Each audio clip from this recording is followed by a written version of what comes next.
Hi, this is Kit for Scrapbook Warehouse, and today we're going to do a card that proves that just because you've done something a million times doesn't mean you can't make mistakes, and how to get yourself out of those mistakes. So this Christmas landscape card can be done in a multitude of ways, and I'm going to show you some alternatives using a few different materials at the end of the video. But first off, let's use our repositionable tape and stick down our card front panel. Today I'm using the stamping mask paper, which has absolutely changed my life in terms of using the Oxide inks and what you can do with them. It's amazing for doing color layers. I've gone ahead and already cut out using a circle die, a little circle. That's going to be my moon for my card. It's super easy to peel off, and I'm just going to stick it up here, the top third, and then I'm going to cut out by hand my hills. So with this, I do a gentle slope on my hill, and at one end I do a rather sharp dip, and I'm not actually going to put that for the first layer of hills, and that'll allow me to use the same mask twice without it looking like I have done that. So I'm just placing my mask down, and then I'm going to go ahead and pick out my first color, which is going to be Broken China. So I use very, very light pressure with my mini blending tool to start off with. I do circles around the moon, and then I'll put some more down over the masking of the first hill, and that'll just look like it's the light the moon is giving off and putting on the snow. Then I use Salty Ocean and fill in the rest of the backdrop. This will give me the base for the rest of my colors that I'm going to use. I try not to go over too much of the Broken China because I really want that glowing effect to come into play with this. The third color I'm going to use today is the Wilted Violet, and I'm going to start off at the corners, but before I do that, I'm going to quickly dry off my front panel just so that my colors will layer as opposed to mixing. I want them to have a nice, clear, colored look and not get that sort of sludgy, heavy look. So I'm just preserving the glow of my moon by going around my Broken China area and giving it a quick dry off to set those colors. And then I'm ready to use Faded Jean. So I'm going to use this sort of all over the panel, but fairly light around my moon. And this was where my first mistake of the day came into play when my masking started to come up. I'll show you how to fix that though. It's an easy fix. So I'm just checking to see what it looks like. And then I've got the acetate liner that my stamp was a part of. I've used these stamps probably about 20 or 30 times in the last 2 days, so I made it easier for myself and cut up the acetate liner, and as soon as I'm done with the set and put it away, I'm going to put it on a brand new piece of acetate. So I'm trying to layer my trees, and this is just a way so that I can see how they're all going to play together when I'm finally done. I'm just going to ink up my stamp now, just the end of it, because I'm going to show the full stamp on the final card because this tree is going to be hidden behind a hill.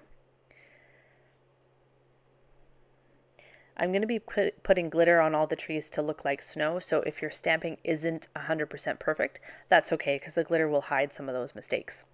As I'm repositioning the mask, I'm going to use the little dip at the far end on the right to make it look like it's a completely different mask, and I'm going to tilt it a little bit. I use some repositionable tape just to stick down my moon mask as well. Now I use Faded Jean, and I go from the bottom up to give the snow a sort of 3D hill effect, so I don't cover the entirety of it. I pull off my mask and my two hills are complete. I'm going to use a light spray of water to bring out the Oxide ink qualities, and I'm going to cover up my tree with the stamp itself. Even though I did use an archival waterproof ink, I want the area around the tree to not have that blurry quality. So I just protect it and use my heat gun to set everything.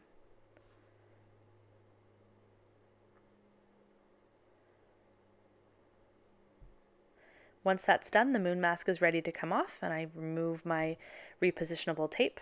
There's a little bit of ink that managed to get onto the moon itself, but I'm going to show you how to fix that right now with a bit of water and a little bit of the Faded Jean. I'm just going to paint on some shadows onto my moon to give it a more realistic effect. And it's just as to your preference. If you can do this even if you don't make the mistake I made. It's up to you what you want to do with this. Now I'm ready to stamp my sentiment. I was in a bit of a rush, so I didn't use my stamping platform. I paid the price, and so I'm going to ink in all of the stamp that didn't quite get enough black ink on it. And later I'm going to cover it with glitter so no one will really be able to see that I made that mistake. Glitter hides a lot of sins. Now I take off my repositionable tape off the back. It comes off perfectly and leaves everything clean. And I'm ready to continue stamping my winter scene.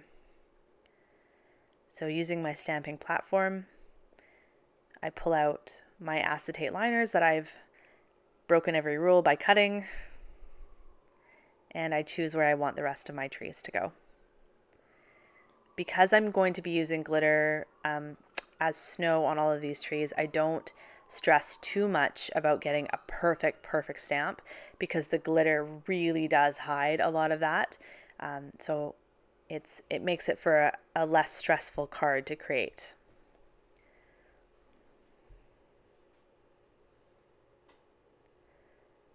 If you're doing a lot of these, then it's at this point you would do all sort of the landscape background and then start putting in card after card after card on your platform now. So, and just stamp each tree in sort of an assembly line method.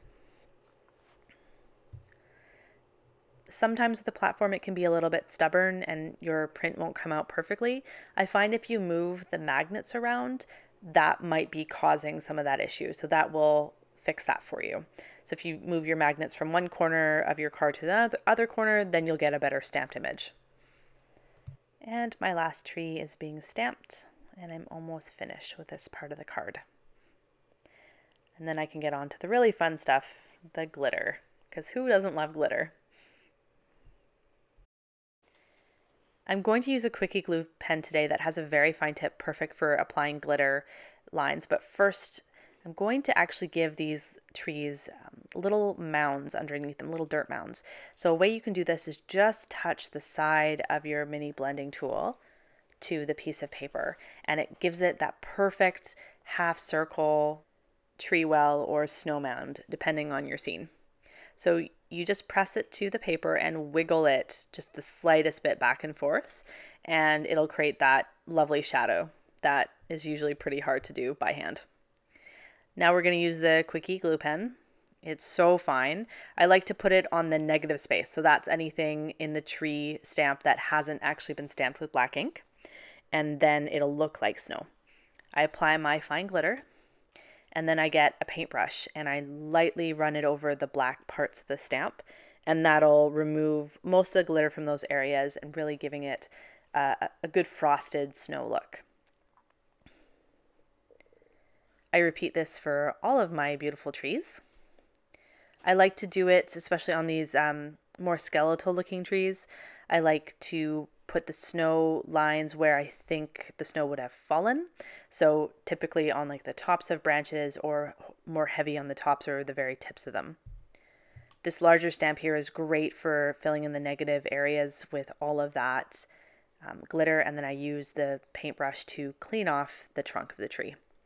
Now we're going to go ahead and fix my mistake with the stamping earlier on the sentiment, and just putting a little bit of glue lines on the tops of the letters so it looks like snow has fallen on top of them. Just tap that off. So I'm ready to apply my front panel now to the card itself, and when I do that I'm going to use gravity to give me a helping hand basically in lining up the bottom of the card with the bottom of the panel.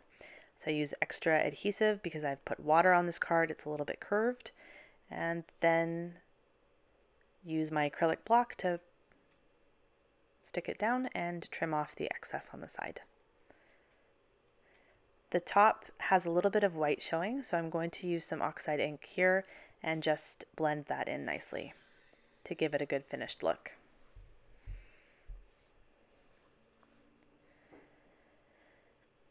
Now that this card is completed, I'm going to show you some different ways you can do your front panel. This is using the diamond dust. Gives it a more chunky, glassy look. This is the magic wax that I love. I used it with cracked pistachio around the moon to give it a more shimmery, glow look. You really don't need that much, and you just kind of push it around on the card with your finger until you're happy with the results. You can get quite dramatic with your colors. This one I used seedless preserves, and I did a special kind of shading to make those snowdrifts look really 3D. This one I used extra water to give it a look as if the wind had been blowing the snow. And then I did some fairly plain ones with different sizes of circles. So depending on what you want or the sentiment you have, you might want to use a larger circle for the moon. I hope you enjoyed today's video and it gave you some great ideas for your own crafting. Thanks so much for tuning in. Please like and comment and let us know what you think. Have a great day and happy crafting!